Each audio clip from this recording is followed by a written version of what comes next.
எல்லா பெருமைகளும் இறைவனுக்கே. நம் அனைவர் மீதும் இறைவன் புறத்திலிருந்து அமைதியும் சமாதானமும் நிறைவாக உண்டாகட்டும். காலை பிரார்த்தனை வாசிக்கலாம். அகிலங்களின் இறைவனே, அனைத்து பெருமைகளும் போற்றுதல்களும் உன் ஒருவனுக்கே உரியது.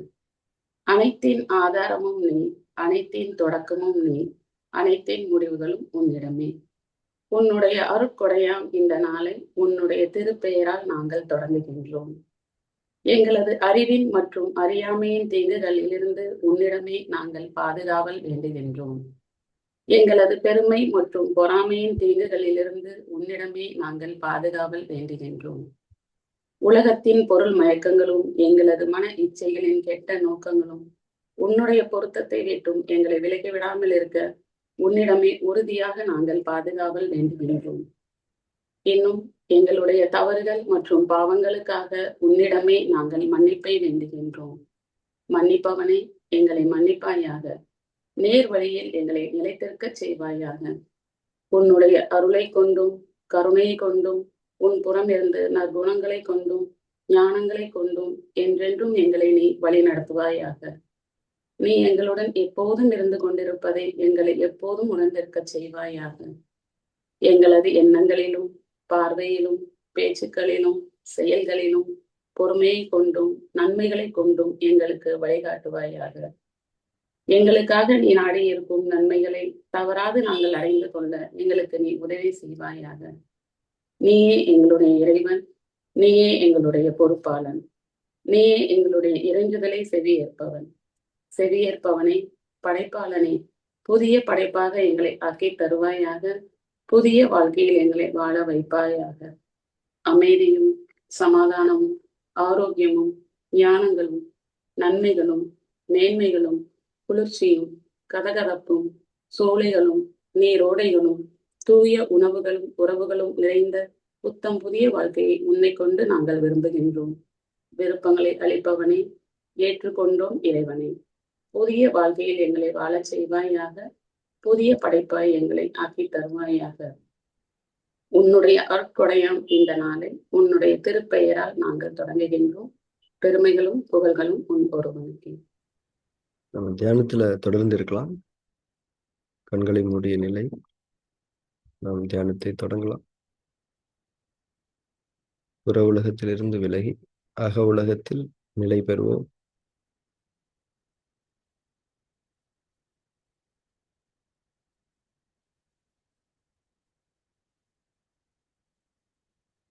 அக உலகம் என்பது நமக்கான உலகம், நம் ஒருவருக்கு மட்டுமே ஆன உலகம்.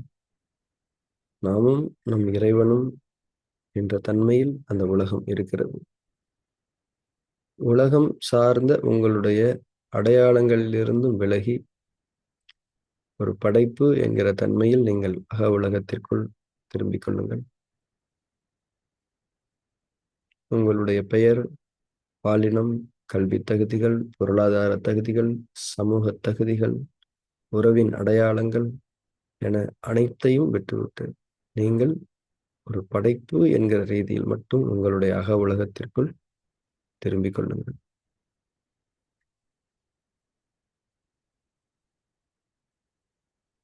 உடலை அதிட்டானாவில் நிலைநிறுத்துங்கள். மிக உறுதியான தன்மையில் அதிட்டானாவை மேற்கொள்ளுங்கள். தியானத்தினுடைய அடிப்படையாக இருப்பது அதிட்டானா என்பதாகும். உடலெங்கும் இறுக்கங்கள் ஏதும் இல்லாமல் முற்றிலும் தளர்வான நிலையில், அசைவற்ற நிலையில் உடலை நிலைநிறுத்தி அதிட்டானாவை பேணிக் கொள்ளுங்கள்.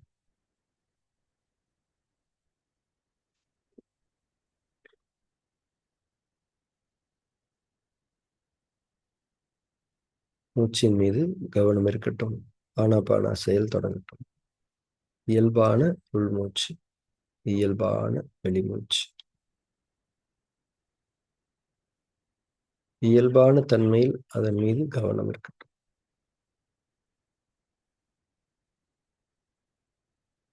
ஆனாபானா என்பது கவனம் செலுத்துதல் ஆகும், மூச்சை செலுத்துதல் அல்ல. மூச்சு நிகழ்ந்து கொண்டிருக்கிறது, அதன் மீது கவனத்தை செலுத்துங்கள்.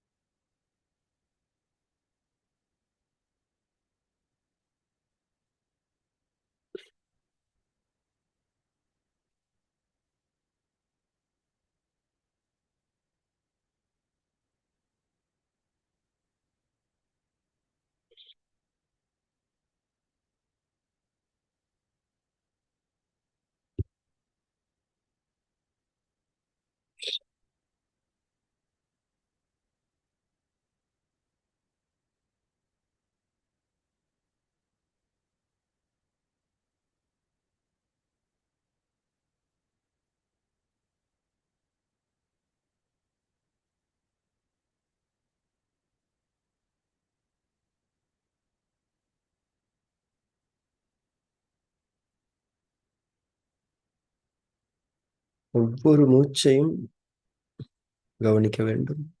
நம்முடைய கவனம் உணர்வுடன் கூடியதாக இருக்கணும். வெறுமனே கவனிப்பது உயிரற்ற கவனம். உணர்வோடு கவனிப்பது உயிரோட்டம் மிக்க கவனம். மூச்சை கவனிக்கும் போது அது எப்படி நமக்குள் வருகிறது என்பதை உணருங்கள். நம்முடைய எந்த ஒரு முயற்சியும் இன்றி, உழைப்பும் இன்றி, நம் வாழ்விற்கான அடிப்படை தன்மை நமக்கு கொடுக்கப்படுகிறது. நாம் பெற்றுக்கொள்ளுகின்றோம். இறைவன் புறத்திலிருந்து உயிராற்றல் நமக்காக படைக்கப்பட்டு நமக்கு தரப்பட்டு கொண்டிருக்கிறது என்ற உணர்வோடு ஒவ்வொரு மூச்சையும் கவனியுங்கள்.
ஒவ்வொரு மூச்சின் மீதும் உணர்வுடன் கூடிய கவனம் இருக்கணும்.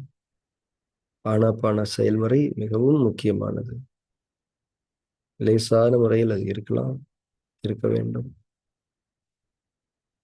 எந்த அழுத்தங்களும் இல்லாமல் அதை நீங்கள் செய்யுங்க. கவனம் உணர்வுடன் கூடிய கவனம் ஒவ்வொரு மூச்சின் மீது.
காலத்தின் மீது கவனமும் உணர்வும் கொள்ளுங்கள். காலம் என்பது நகர்ந்து கொண்டிருக்கிறது. ஒவ்வொரு நொடியும் நகர்ந்து கொண்டிருக்கிறது. காலத்தில் நம்முடைய வாழ்க்கை நகர்ந்து கொண்டிருக்கிறது, நிகழ்ந்து கொண்டிருக்கிறது என்பதை உணருங்கள். ஒரு நதியில் ஒரு இலை நதியோடு பயணிப்பதைப் போல காலத்தில் நம்முடைய வாழ்க்கை பயணித்துக் கொண்டிருக்கிறது, நமக்கான காலத்தவணையின் நிறைவை நோக்கி என்பதாக நீங்கள் காலத்தை உணருங்கள். நேரம் 6:10, 6:11 நோக்கி காலம் நகர்ந்து கொண்டிருக்கிறது. நம் ஒவ்வொருவரின் வாழ்க்கையிலும் இந்த ஏப்ரல் 17 காலை 6:10 என்ற இந்த தன்மை திரும்ப வராது. யாருடைய வாழ்க்கையிலும் வராது. நகர்ந்து கொண்டிருக்கிறது. காலம் உணரப்பட வேண்டும். காலத்தின் நகர்வு நிலை உணரப்பட வேண்டும். நம்முடைய வாழ்வின் நகர்வு நிலை உணரப்பட வேண்டும். மணி 6:11 ஆகிவிட்டது. இப்போது காலம் 6:12 நோக்கி நகர்ந்து கொண்டிருக்கிறது. ஒவ்வொரு நொடியும் நகர்ந்து கொண்டிருக்கிறது.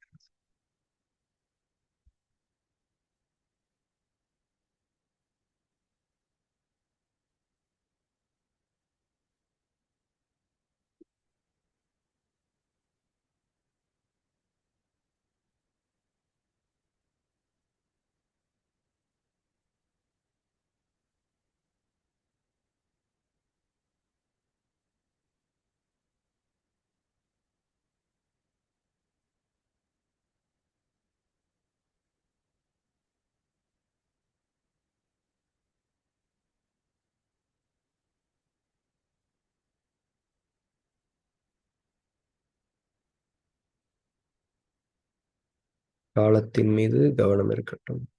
மணி 6:12 கடந்து நகர்ந்து கொண்டிருக்கிறது. ஒரு நொடியும் திரும்ப வராது. கடந்தது கடந்ததுதான். உங்கள் வாழ்க்கை நகர்ந்து கொண்டிருக்கிறது. நிற்க முடியாது, பின்னே செல்ல முடியாது, முன்னே மட்டும்தான் செல்ல முடியும். முன்னே சென்று கொண்டிருப்பதில் ஒரு எல்லை இருக்கிறது. வாழ்க்கை காலத்தின் நகர்வின் அடிப்படையில் உணரப்படும் போது வாழ்க்கையின் மீது ஒரு பிடிப்பும் அழகும் உருவாகும், அர்த்தமும் உருவாகும். காலத்தின் மீது கவனம் இருக்கட்டும், உணர்வு இருக்கட்டும். ஒவ்வொரு மூச்சையுமே நீங்கள் காலத்தின் நகர்வு தன்மையாகவே கொள்ளலாம்.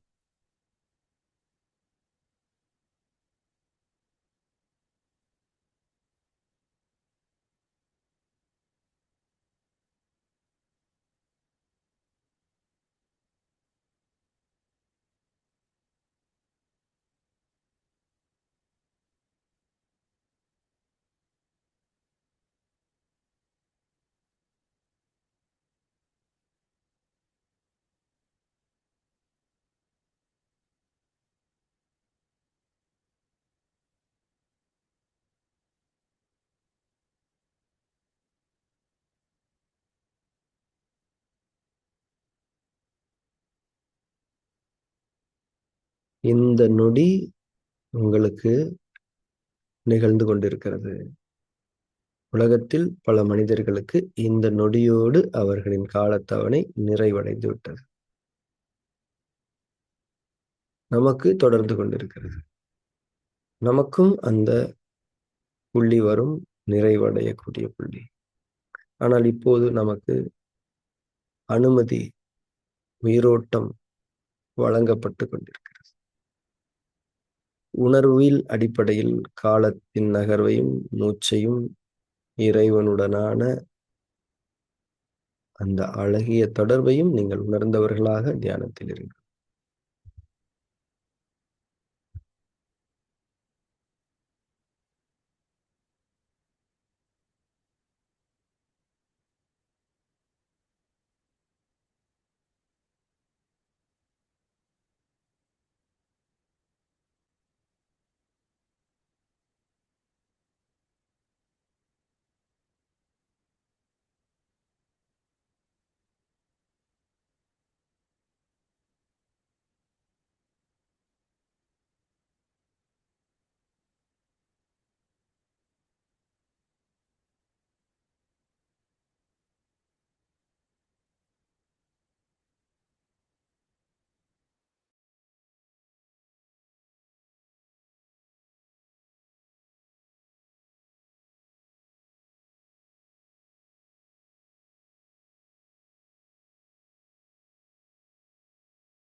மூச்சின் மீது கவனம் இருக்கட்டும். காலத்தின் மீது கவனம் இருக்கட்டும். உணர்வுடன் கூடியதாக கவனம் இருக்கட்டும். லேசான முறையில் இந்த தியான செயல்முறையை நிகழ்த்துங்கள். ஒவ்வொரு நொடியும் நகர்ந்து கொண்டிருக்கிறது. நீங்கள் பயணித்துக் கொண்டிருக்கிறீர்கள். இந்த பயணத்தில் நீங்கள் தியானம் என்ற அழகான செயலை செய்து கொண்டிருக்கிறீர்கள். காலத்தை நீங்கள் கண்ணியப்படுத்திக் கொண்டிருக்கிறீர்கள். உணர்தல் என்பது மிக முக்கியமான வாழ்வியல் செயல். அதை நீங்கள் செய்து கொண்டிருக்கிறீர்கள். கவனம்தான் உணர்தலுக்கு அடிப்படை. இப்போது நீங்கள் கவனத்தையும் உணர்தலையும் செய்து கொண்டிருக்கிறீர்கள். திருப்தியோடு உங்களுடைய இந்த வாழ்க்கை பயணத்தில் நீங்கள் நகர்ந்து கொண்டிருங்கள். மூச்சின் மீதும் காலத்தின் மீதும் கவனமும் உணர்வும் இருக்கட்டும். தியானத்தில் தொடர்ந்திருங்கள்.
நாம் அதிஷ்டானாவிலிருந்து தளர்ந்து கொள்ளலாம்.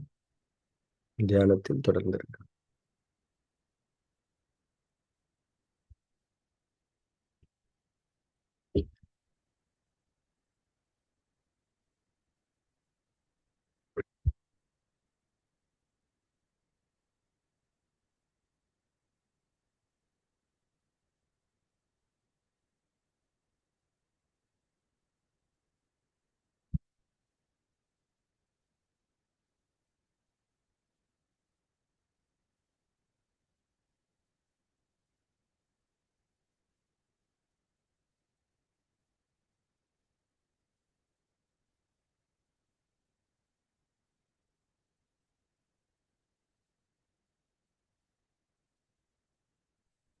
நாம் தியானத்தை நிறைவு செய்து கொள்ளலாம். கண்களை திறந்து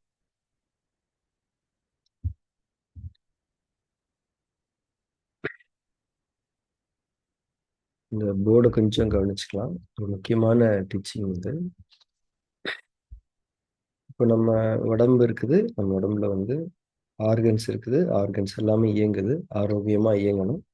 அதுல அக்குபஞ்சர் அடிப்படையில் நம்ம ஆர்கன்ஸ்ன்னு என்னென்ன பார்க்குறோம் அப்படின்னா, நம்ம வந்து ஹார்ட் அப்படிங்கிற ஆர்கன் பார்க்குறோம். ஸ்ப்ளீன் அப்படிங்கிற ஆர்கன் பார்க்குறோம். லங்ஸ் என்ற ஆர்கன் பார்க்குறோம். கிட்னி, லிவர், இதுக்கு கீழே நிறைய ஆர்கன்ஸ் இருக்குது. ஸ்மால் இன்டெஸ்டைன் இருக்குது, ஸ்டமக் இருக்குது, லார்ஜ் இன்டெஸ்டைன் இருக்குது, யூரினரி பிளாடர் இருக்குது, கேல் பிளாடர் இருக்குது, நிறைய ஆர்கன்ஸ் இருக்கு. இது எல்லாமே நம்மளுடைய ஆர்கன்ஸ். சரிங்களா? ஒவ்வொரு ஆர்கனுமே உயிர் சக்தியை கொண்டு இயங்குகிறது. ஒரு எனர்ஜி இருக்குது இல்லையா, ஒரு ஆர்கனோட இயக்கத்துக்கு பின்னாடி. அந்த எனர்ஜி வந்து ஒரு ஒரு சிஸ்டமேட்டிக் ஸ்ட்ரக்சர்ல இருக்கிறது நமக்கு தெரியும். அக்குபஞ்சர் படிச்சவங்களுக்கு தெரியும். ஒவ்வொரு உறுப்பின் இயக்கத்திற்குமான சக்தியும் ஒரு ஒழுங்கமைவான கட்டமைப்பின் அங்கமாக இருக்கிறது அப்படின்றத புரிஞ்சுக்கணும். அந்த அங்கத்தை தான் நம்ம என்ன படிக்கிறோம், எனர்ஜி பாடின்னு படிக்கிறோம். எனர்ஜியினுடைய ஸ்ட்ரக்சர்ல எனர்ஜி பாடி. அந்த எனர்ஜி பாடியினுடைய வரைபடத்தை நான் வரைகிறேன். நெருப்பு சக்தி, நிலசக்தி, காற்று சக்தி, நீர் சக்தி, ஆகாய சக்தி. இதுல வந்து ஒரு இணைப்பு இருக்கு, தொடர்பு இருக்கு. நெருப்பு நிலத்துக்கு சக்தி அளிக்கிறது, நிலம் காற்றுக்கு சக்தி அளிக்கிறது, காற்று நீருக்கு சக்தி அளிக்கிறது, நீர் ஆகாயத்துக்கு சக்தி அளிக்கிறது, ஆகாயம் நெருப்புக்கு சக்தி அளிக்கிறது. இதெல்லாமே தொடர்புகள். புரியுதா? அதே போல நெருப்பு காற்றுக்கு சக்தி அளிக்கிறது, காற்று ஆகாயத்துக்கு அல்லது மரத்துக்கு கட்டுப்பாட்டு சக்தி வழங்குகிறது, ஆகாயம் நிலத்துக்கு கட்டுப்பாட்டு சக்தி வழங்குகிறது, நிலம் நீருக்கு சக்தியை வழங்குகிறது, நீர் நெருப்புக்கு சக்தியை வழங்கு. இது நம்ம படிச்சிருக்கோம். அதே போல ஒவ்வொரு மூல மூலப்பொருளுக்குள்ளேயும் ஒவ்வொரு எலிமெண்ட்டுக்குள்ளேயும் ஒரு ஃபேமிலி இருக்கு நம்ம படிச்சிருக்கோம். ஞாபகம் இருக்கா?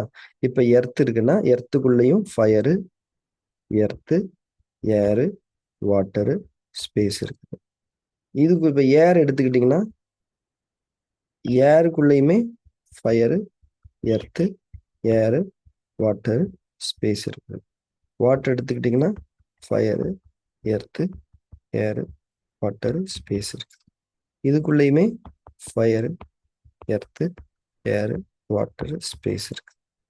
இதுக்குள்ளேயும் ஃபயரு, எர்த்து, ஏரு, வாட்டர், ஸ்பேஸ் இருக்கு. இவங்களுக்குள்ளேயுமே அந்த கம்யூனிகேஷன் நடக்குது. இவங்க எல்லாருக்குள்ளேயுமே இப்ப இந்த மெயின் இதுல பார்த்தோம் இல்லைங்களா, அதே கம்யூனிகேஷன், அதே விதமான தொடர்பு நடக்குது. எல்லாரும் இதை ஈஸியா புரிஞ்சுக்க முடியும். கவனமா உள்வாங்கிக்குங்க. ரைட்? ஒவ்வொரு ஃபேமிலிக்குள்ளேயும் ஒவ்வொரு தொடர்பு நடக்குது.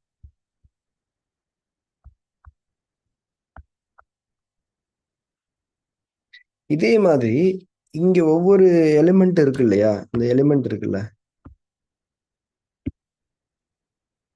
இந்த இந்த ஒவ்வொரு எலிமெண்ட்ஸ் இருக்கு இல்லைங்களா, இப்ப இது இருக்குன்னா இதுக்குள்ளேயும் இதே மாதிரி ஒரு ஸ்ட்ரக்சர் இருக்கும். அப்படியே போய்கிட்டே இருக்கும். ஒரு பெரிய நெட்வொர்க் மாதிரி போயிட்டே இருக்கு. Never ending network. அதுக்குள்ளேயும் இந்த கனெக்ஷன் இருக்கு. சரிங்களா? இதுல ஒவ்வொன்றையுமே நம்ம எப்படி கனெக்ட் பண்றோம் அப்படின்னா, ஒவ்வொரு புள்ளியுமே ஒவ்வொரு அக்குபஞ்சர் புள்ளின்னு தானே சொல்றோம். இது என்ன புள்ளி? எல்யூ என்ன புள்ளி? இது அக்குபஞ்சர் படிச்சவங்க சொல்லுங்க, டக்குன்னு சொல்லணும். எல்யூ 8. ஒவ்வொரு புள்ளியும் இருக்குது இல்லையா?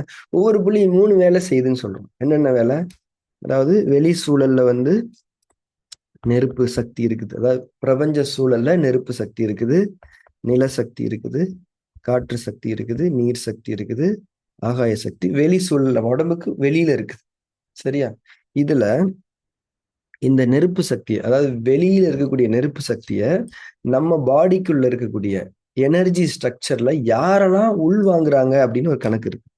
அதுல பாத்தீங்கன்னா இந்த ஃபயர்ல இருக்கக்கூடிய ஃபயர் இதை உள்வாங்குது, இந்த ஃபயரும் உள்வாங்குது, இந்த ஃபயரை இந்த ஃபயர் உள்வாங்குது, இந்த ஃபயரை வந்து இது உள்வாங்குது, அதே போல இதை வந்து இது உள்வாங்குது, அதே மாதிரி இந்த ஃபயர் உள்வாங்குது. புரிஞ்சுக்க முடியுதா? அதே மாதிரி இந்த எர்த்தை நீங்க எடுத்துக்கிட்டீங்கன்னா அந்த எர்த்தை வந்து இது உள்வாங்குது, இது உள்வாங்குது, இது உள்வாங்குது, இது உள்வாங்குது, இது உள்வாங்குது. வெளியில இருந்து எனர்ஜி ஸ்ட்ரக்சர்ல இருக்கக்கூடிய ஒரு குறிப்பிட்ட அங்கம் வெளியில இருந்து ஒரு குறிப்பிட்ட சக்தியை உள்ள வாங்கிக்கிட்டு இருக்கு. சரியா? அதுக்கப்புறம் காற்று சக்தி. காற்று சக்தியை வந்து நம்ம ப்ளூ கலர்ல போடுவோம். காற்று சக்தியை இவர் வாங்குறாரு, இவர் வாங்குறாரு, அதுக்கப்புறம் இவர் வாங்குறாரு, அதுக்கப்புறம் LiV4 வாங்குறாரு. ஞாபகம் இருக்கா பாயிண்ட்லாம்? அதுக்கப்புறம் இவர் வாங்குறாரு, H3 வாங்குறாரு. சரிங்களா? அது போக இவர் வாங்குறாரு. அதே போல எர்த்தை வந்து நம்ம இவர் வாங்குறாருன்றதை மென்ஷன் பண்ண மறந்துட்டோம். அதே மாதிரி வாட்டர் எடுத்துக்கிட்டிங்கன்னா வாட்டரை வந்து இவர் வாங்குறாரு, இவர் வாங்குறாரு, இவர் வாங்குறாரு, இவர் வாங்குறாரு, இவர் வாங்குறாரு, இவர் வாங்குறாரு. அதே மாதிரி ஸ்பேஸ், வெளியில இருக்கக்கூடிய ஆகாய சக்தியை இவர் வாங்குறாரு, இவர் வாங்குறாரு, இவர் வாங்குறாரு. எல்லாமே உங்களுக்கு ரிவிஷனா இருக்கும், தெரியலன்னு சொல்லிடாதீங்க. இவர் வாங்குறாரு, ரைட், இவர் வாங்குறாரு, ரைட்டா. இதெல்லாம் இது போக நல்லா கவனிச்சுக்கோங்க. இது போக அக்குபஞ்சர் படிச்சவங்களுக்கு SP5ம் LU9ம் சரி வேற இதுல போடும். SP5ம் LU9ம் கனெக்ஷன்ல இருக்கா இல்லையா? இதே போல LU5ம் A7ம் கனெக்ஷன்ல இருக்கு.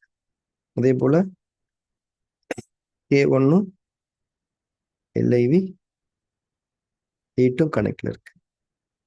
அதே போல LIV2ம் H9ம் கனெக்ட்ல இருக்கு. அதே போல H7ம் SP2ம் கனெக்ட்ல இருக்கு.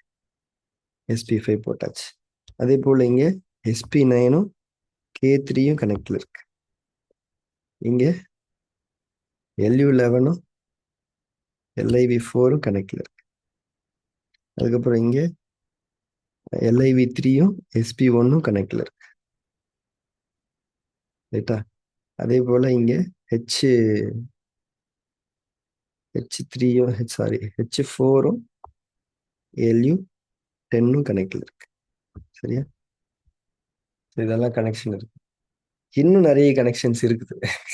இது CV6ஓட கனெக்ட் ஆகுது, இது CV9ஓட கனெக்ட் ஆகுது, இது CV7ஓட கனெக்ட் ஆகுது, இது CV5ஓட கனெக்ட் ஆகுது, இது CV13ஓட கனெக்ட் ஆகுது, சரிங்களா.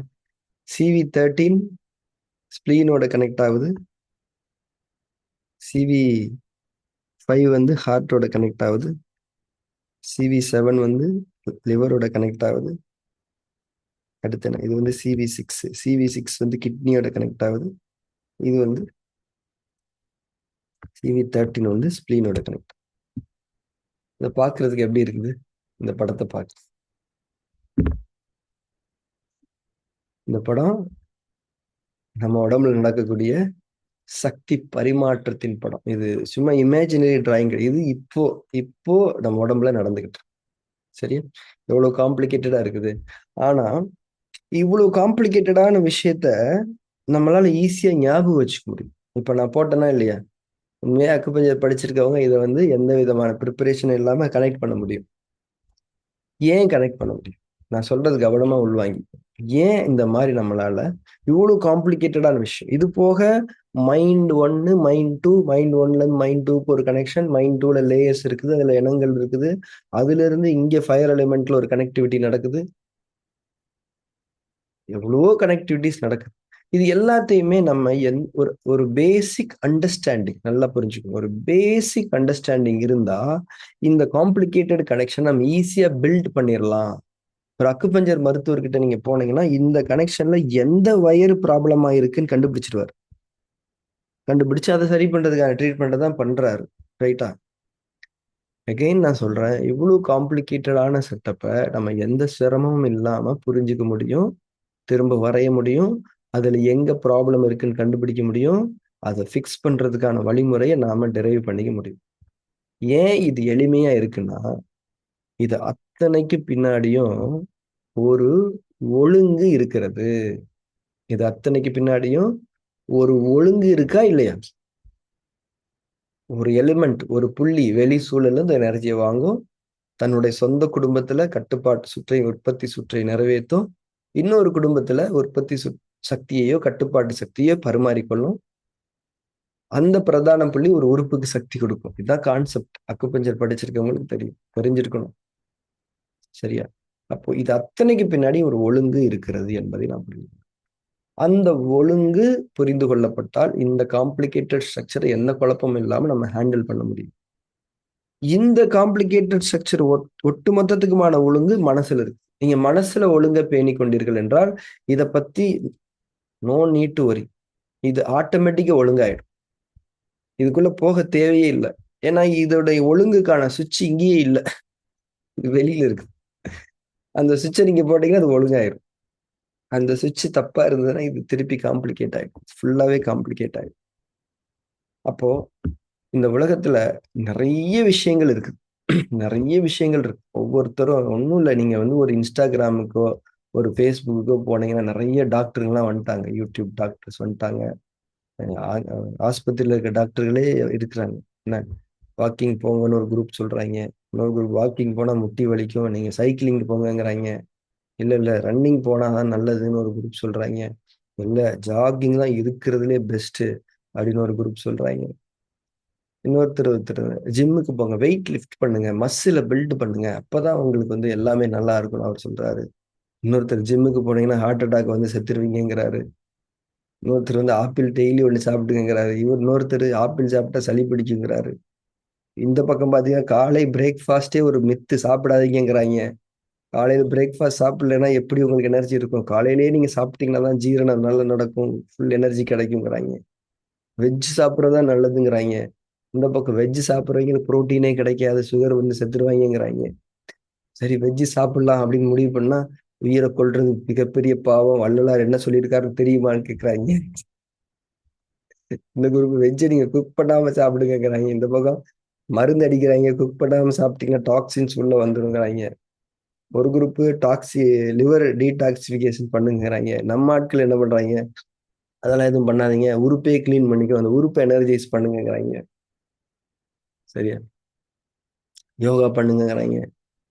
யோகா பண்ணா பைத்தியம் பிடிக்கும்னு ஒருத்தர் சொல்றாரு. இதெல்லாம் இருக்குது, இதெல்லாம் நான் ஒரு அனுப்புறேன். சரியா, பொய்யே சொல்லாதீங்கன்னு ஒருத்தர், நம்ம வள்ளுவர் வந்து நல்லது நடந்தா பொய் சொல்லுங்க பரவாயில்லங்கிறாரு. எது நல்லதுன்னு எப்படிங்க கண்டுபிடிக்குதுன்னு கேட்டா சொல்ல மாட்டேங்கிறாரு. ஸ்கூலுக்கு போய் படிக்கிறது நல்லதுங்கிறாங்க. இந்த குரூப் ஸ்கூலுக்கு போய் வேஸ்ட்டுங்க, எல்லாம் அடிமைத்தனத்தை வளர்க்கறதுக்கு தான் ஸ்கூலே நடத்துறாங்க, ஸ்கூலுக்கே போகாதீங்க, ஹோம் ஸ்கூலிங் பண்ணுங்கிறாங்க. எல்லாரும் இஷ்டத்துக்கு ஒரு ஒரு அட்வைஸ் பண்றாங்க. முந்தா நாள் கூட ஒருத்தர் சொன்னாரு, 2 பேர், சார் நீங்க மாசம் ஒரு தடவை blood test, full body checkup yearly twice எடுத்துக்கங்க, அதான் நல்லதுங்கிறாரு. பக்கத்துல உடனே ஒருத்தர், நீங்க டெஸ்ட் எடுக்கிறதே எங்களுக்கு என்ன மருந்து கொடுக்கணுன்றதுக்காக தான் எடுக்கிறீங்க, எங்களை குணப்படுத்துறதுக்காக நீங்க எடுக்கல, டெஸ்ட்ல எடுக்க தேவை, 2 பேரும் சண்டை போட்டுக்கிட்டு இருக்காங்க. இந்த மாதிரி உலகம் முழுக்க பாத்தீங்கன்னா இஷ்டத்துக்கு அவங்க அவங்க அவங்க அவங்க வாழ்வியல் ஒழுங்குகளுக்கான அட்வைஸை கொடுத்துக்கிட்டே இருக்கிறாங்க. அதுல நல்லது இருக்குது, கெட்டது இருக்குது, குழப்பங்கள் இருக்குது. இந்த மாதிரி நம்ம போனோம்னு வச்சுக்கோங்களேன், இந்த நல்ல விஷயங்களை தேடி போனாலே நம்மளை குழப்பத்துக்கு உள்ளாகிடுறாங்க. எது நல்லதுன்னே தெரியல நமக்கு. அவ்வளவு காம்ப்ளிகேஷன்ஸ் இருக்கு. இப்ப நம்ம பார்த்தோம் இல்லையா, காம்ப்ளிகேட்டட் அந்த வரைபடம். நல்லபடியா வாழ்றதுக்கு இவ்வளவு காம்ப்ளிகேஷன் இருக்குது. அது ஈஸியானதா இல்ல, அந்த மாதிரி குழப்பி வச்சிருக்கிறாங்க. அதனால எதுவுமே வேண்டாங்க. உலகத்துல ஒழுங்கு தேவை. அந்த அத்தனை ஒழுங்குகளுக்கும் அடிப்படையில் ஒரு ஒழுங்கு இருக்கிறது. அந்த ஒழுங்குதான் மனித மனதில் மேற்கொள்ளப்பட வேண்டிய ஒழுங்கு. அந்த ஒழுங்குமே எளிமையா இருக்குது. நீங்க எதை செஞ்சாலும் உங்க உணர்வுக்கு முரண்பாடு இல்லாம செய்யுங்க, உங்க மனசாட்சிக்கு முரண்பாடு இல்லாம செய்யுங்க. இதுதான் மாபெரும் ஒழுங்கு. ஒழுங்குகளின் ஒழுங்கு இதுதான். இந்த ஒழுங்கில் நீங்கள் நிலை பெறும்போது நீங்கள் ஒழுங்குகளை கொண்டு வழி நடத்தப்படுவீர்கள். உங்களுக்கான புதிய ஒழுங்குகள் உங்களுடைய படைப்பாளனிடமிருந்து உங்களுக்கு அந்த நேரத்தில் அறிவிக்கப்படும். அதை நீங்கள் நிறைவேற்றுவதற்கு நீங்கள் வல்லமை கொடுக்கப்படுவீர்கள். குழப்பங்களே வேண்டாம், குழப்பங்களே வேண்டாம். நன்மையா வாழ்றதுக்கு எதுக்கு குழப்பம்? இவ்வளவு குழப்பங்கள் இருக்குது. ஒரே ஒரு ஒழுங்கு போதும், மெடிடேஷன், இறை வழி தியானம். இந்த ஒழுங்கு போதும். உங்க வாழ்க்கையே உங்களுக்கான குழப்பங்கள் இல்லாத சரியான லேசான ஒழுங்குகளால் அமையும், கட்டமைக்கப்படும். மனிதர்களை நாடி செல்லாதீர்கள். அவர்களே ஒழுங்குகளில் இல்லை, அவர்கள் குழப்பங்களில் இருக்கிறார்கள், சடங்குகளில் இருக்கிறார்கள். ஒழுங்கு என்பது தனித்துவமான உணர்வு. ஒழுங்கு என்பது உங்களுக்கான பிரத்யேகமான வாழ்க்கை வழிமுறை. உங்களுடைய இறைவனை தவிர, உங்களுடைய உள்ளத்தில் தவிர அந்த ஒழுங்கை யாரும் அறிவிக்க முடியாது. அதை தவிர நீங்கள் கடைபிடிக்கக்கூடியது சடங்கு. குழப்பம் நிச்சயமாக ஒழுங்கு அல்ல.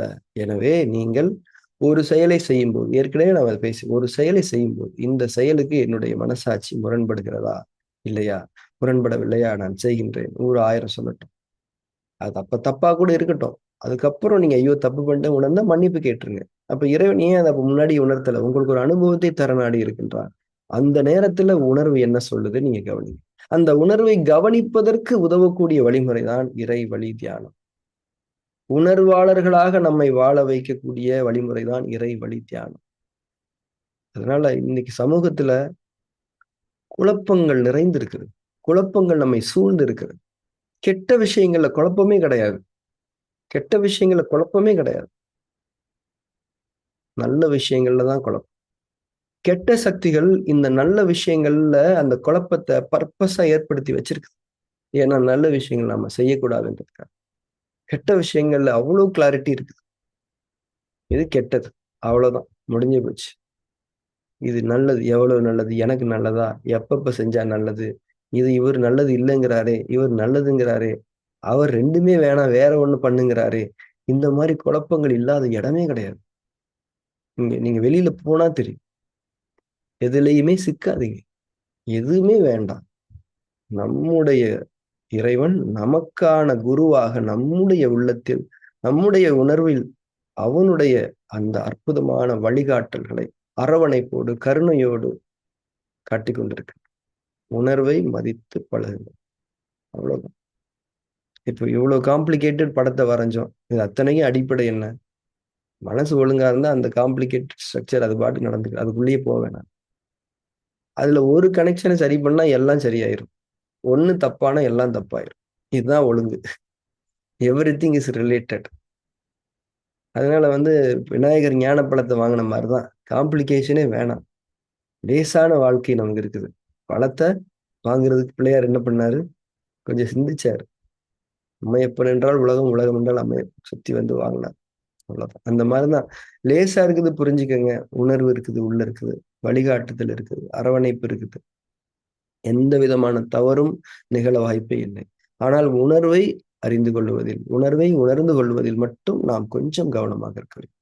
அதுதான் இறைவழி தியானம் நமக்கு செய்து கொண்டிருக்கு. அதனால இந்த மாதிரி சோசியல் மீடியாக்குள்ள போய் மனிதர்களுடைய புத்தகங்களை படிச்சு அறிவுரைகளை கேட்டு குழம்பவே குழம்பாது. குழப்பமே வேண்டாம். நேத்தாதான் என்கிட்ட பேசி, சார் ஒரே குழப்பமா இருக்கு எனக்கு, நானும் நல்லா வாழணும்னு நினைக்கிறேன், குழப்பமா இருக்கு, குழப்பத்திலேயே எனக்கு தலைவலி வந்துருச்சு. அது தலைவலிக்கு ஒரு காரணம் சொன்ன, குழப்பம். நோட் பண்ணிக்கிட்டேன். குழப்பத்துல கூட தலைவலி வரும் போல. ரைட். தியானம் என்பது, இறைவழி தியானம் என்பது, இறைவனை முன்னிலைப்படுத்தி உணர்வின் அடிப்படையில் நாம் செய்யக்கூடிய இந்த தியானம் என்பது அற்புதமான நேர்வழி. இறைவன் நமக்கு மலர் பாதையை அமைத்துக் கொடுத்திருக்கின்றார். லேசான பாதையை அமைத்துக் கொடுத்திருக்கின்றார். தொடர்ந்து இதில் நாம் நிலை பெறுவோம். ஒவ்வொரு நாளும் அதற்கான விருப்பத்தை உறுதிப்படுத்திக் கொள்வோம். எல்லா பெருமைகளும் இறைவனுக்கு. Thank you very much. அடுத்த தியான வகுப்பில் சந்திக்கலாம்.